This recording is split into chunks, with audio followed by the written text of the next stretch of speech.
So ito na mga alaga natin, oh. Mga nag-aantay na ang baboy, oh. Iyak na iyak. So papakita ko sa inyo guys kung anong ginagawa ko tuwing hapon dito. So mag-uumpisa ako sa pagpapakain ng manok.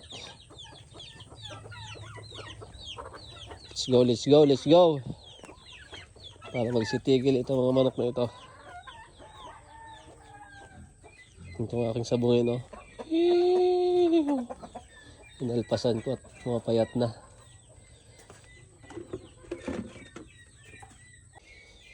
So ito yung pakain natin sa ating mga manok. Ito ay sapal ng niyog para makatipid. Kasi mga native tsaka pabo, grabe mahal ng patuka. So yan ang ginagawa natin. Paghahaluin natin ito, tapos lagyan natin ng ipa. So niyog tsaka ipa. Yan, paghahaluin natin yan. Tapos lalagyan natin ng konting feeds. Yan. Tapos ito na.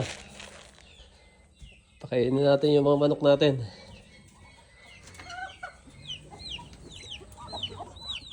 Grabe niligalig, oh.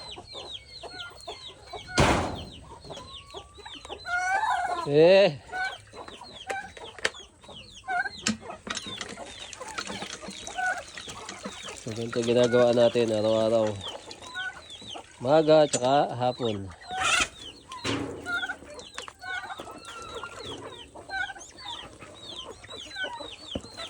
So inuuna ko muna ito sila bago ang baboy.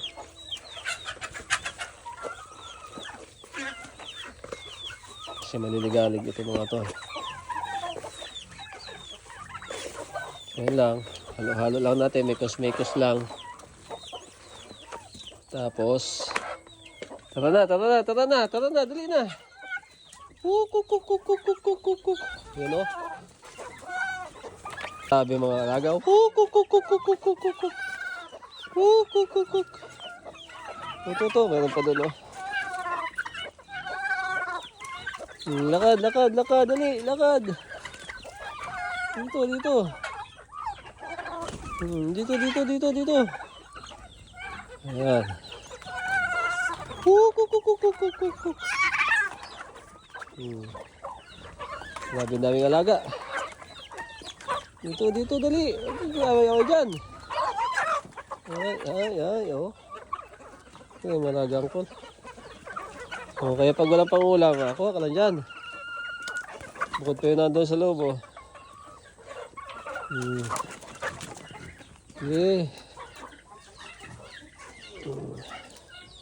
Bukod pa yung mga nakakulong. Kuk.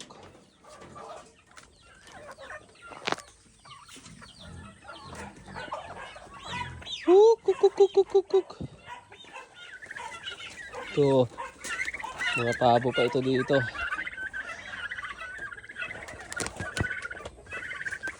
Away na. Ito, hindi ko pa ito inalpasan kasi yan pa, bata pa. Ayan.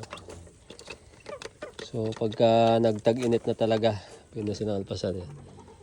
4 na pabo, tapos isang itik. So pa natin alpasan yan para tumaba. Oh, bibilis yun. Kuk.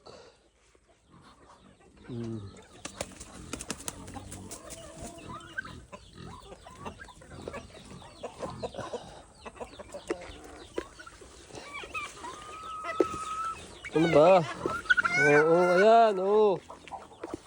Para kayong mauubusan na.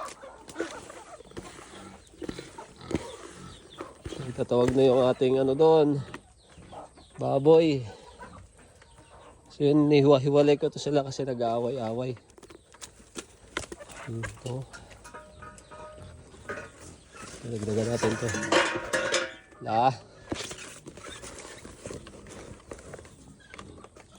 Hmm.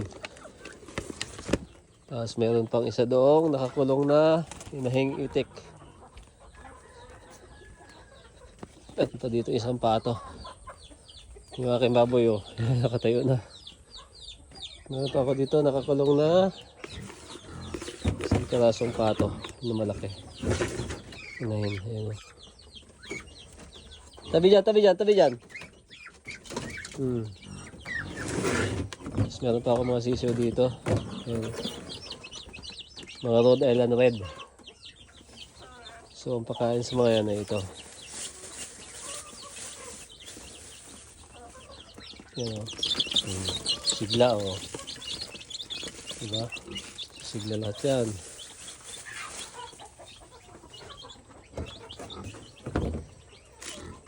So, busog na. So doon sa mga Rhode Island Red, ito naman nilalagay ko. Egg layer. Kasi nga, puro ano yun, kailangan ng itlog lagi ng Rhode Island Red. So ito yung nilalagay ko doon. Cook, cook, cook, cook. Yup, yeah. Dali lang, Big Mike. So ito yung mga Rhode Island Red natin. Nakakuha na tayo ng itlog kanina at napa-incubate na natin yung iba. Napadala na natin sa bansod. So ngayon, yung sisiyo doon kanina pinakita ko sa inyo mga angkol, ito yung dito nang galing yun.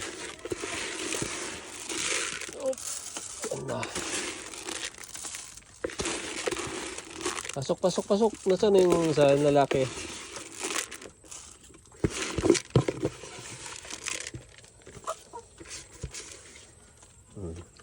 Yan, ganyan lang ginagawa ko. Pasok ka dito, pasok. Oh. Pasok dali, pasok. Pasok na, pasok. Pumasok ka doon. Doon sa loob, sa loob, sa loob. Ay, taga. Yan. So, pumasok na yan. Sarado na natin. Para hindi na sila makalabas. At yan matakaw sa paningin ng mga strangers. Baka manakaw. So, yan na sila mga kalo. May painuman na din dyan. Inom na sila dyan tubig. Diba? So, next, baboy naman. Ayan. So, sa dumalaga naman mga angkol, yung pinapakain natin, breeder. Bawat pakain, 1 kilo. 1 kilo sa umaga, 1 kilo sa hapon. So, estimated ko na yan.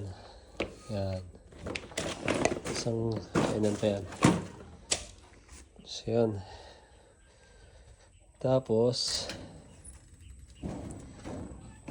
pasayin natin ng tubig. Tabi dyan, busog na eh. So, dito na tayo kukuha ng tubig sa bomba. So, ang ganda dito mga angkol, wala tayong binabayaran na bill ng tubig. Puro ano lang, kuryente.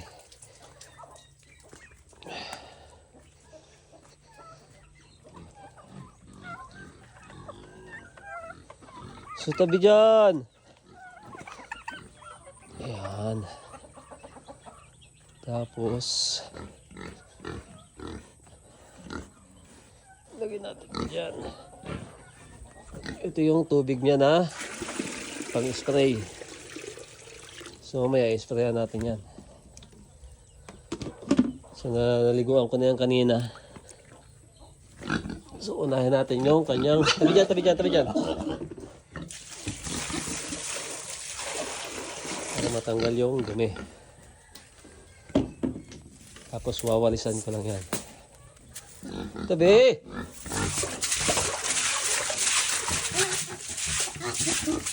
Siya mo nangungulit na oh. Tapos nalagyan natin yung kanyang pagkain. Kulit na eh. Nalutom na.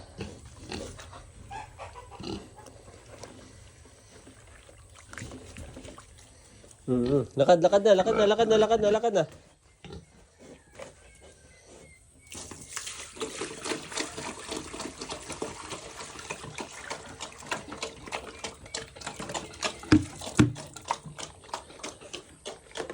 So yan na.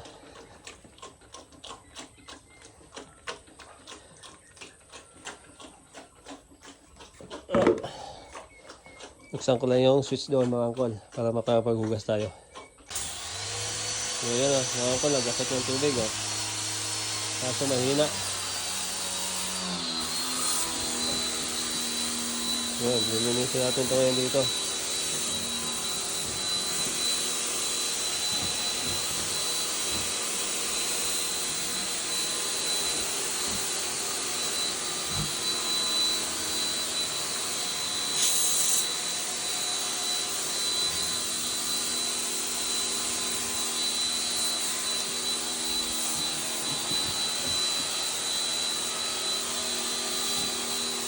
So ito yung kagandahan mga angkol. Hindi na tayo nagwawalis-walis. Diretso na o. Kaya natin ito in order kasi may paparating na tayong biik. Eh kailangan mas less ang trabaho natin. Kasi mag-isa lang naman tayong gumagawa eh. Marami pa tayong mga alaga. So pagkatapos ito, kambing naman mga angkol. So yun, pati yan dyan sa likod oh. Punta doon sa kanal.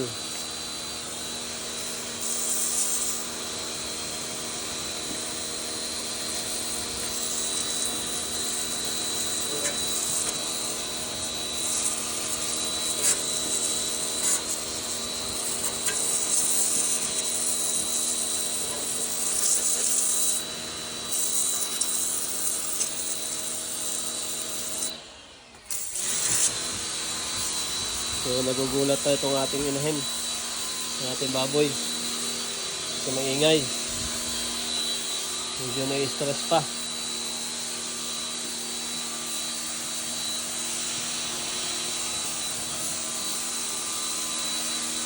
So yun yung kagandahan. Mabilis ang paglilinis. So, tapos na.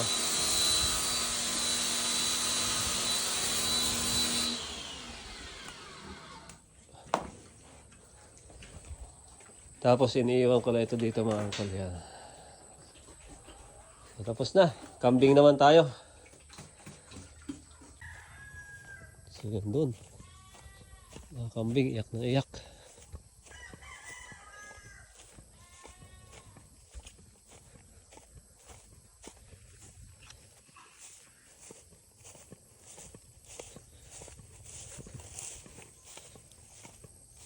So ito mga palapa na to. Ito yung bubong natin doon sa ating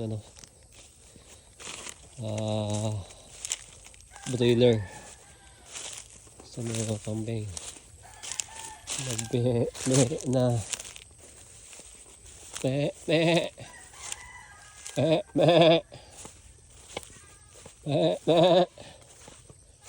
Halika na, uwi na, uwi na. Uwi na tayo, uwi na. Bayan na kuya. Tara na. Uwi na. Uwi na at hapon na. Dali lang. Op, yeah. Sige, lakad.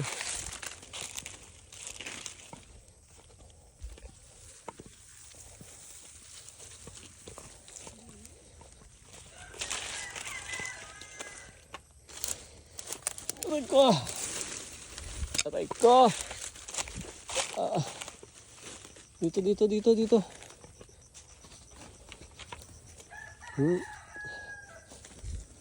Dali lang. Ay, ako.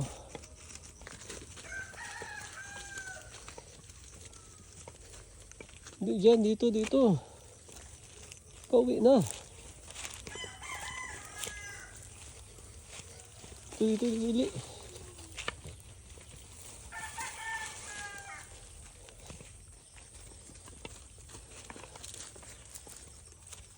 Ano ba ito? Dine.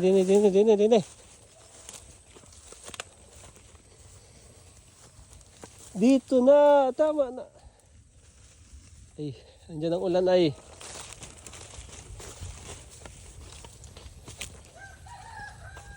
Takbo. Dali.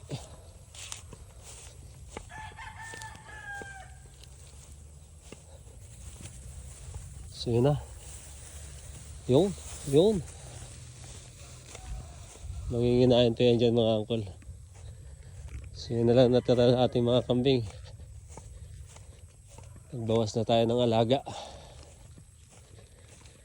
Ay. Oh, busog na busog oh. Lalaki na dyan oh. So ito yung isa ko pang bakanting lote mga angkol. Ay bakod na yan. Kasi ito yung kawayan na ginagamit ko dyan sa kulungan. So ito, nag-aantay ako na magtatraktura dito. Hindi pumunta ngayon. Kasi makulimlim daw. Hanggang doon yan. So, pag itatraktura, tataniman natin ng mga gulay-gulay yan mga angkol. Oh, mga kambing nandito pa oh. Ano ka dito? Yan ginagawa natin. Sa umaga, tsaka sa hapon. Yan buhay natin mga angkol dito sa probinsya. So ito pag nag-i-okay na to, isa rin to sa pagkakabisihan natin, pagkakabala natin kasi puro gulay naman dito itatanim ko mga angkol. Dami nating alagang hayop. Nagbabawas na nga ako eh.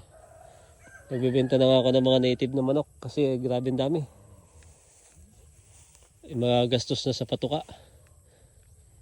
So ito, pag nataktura naman ito yung gagawin natin gulayan. Yan. So yun lang mga angkol, yun lang yung mga ginagawa kong maghapon.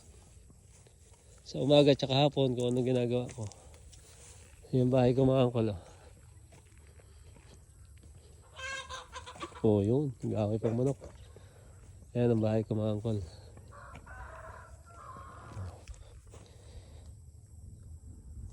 Yan. Puro solar. Tapos ang kapitbahay ko doon si kuya. Pinagdala ng kambing. Tapos yung isa doon sa may looban pa. Ito papuntang kalsada na yan. Sa National Road. Barangay Road pala. Tingnan nyo mga angkol oh. Ganda ng mga tanim dito sa kabila oh. Mga sili. Yan oh. Sili.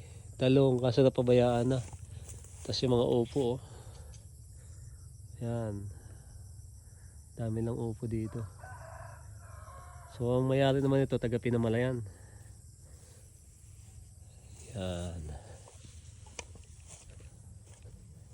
Tinapakita ko sa inyo mga angkol yung ano, tanim nilang mga sili dito.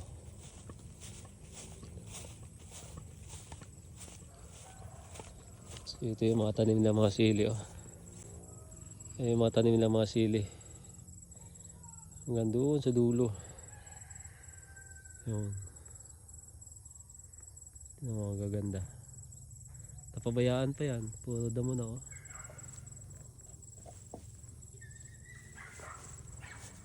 So yun lang mga angkol. So pinakita ko lang sa inyo kung ano yung mga ginagawa ko dito araw-araw. Dito sa aking kabukiran. Uhay!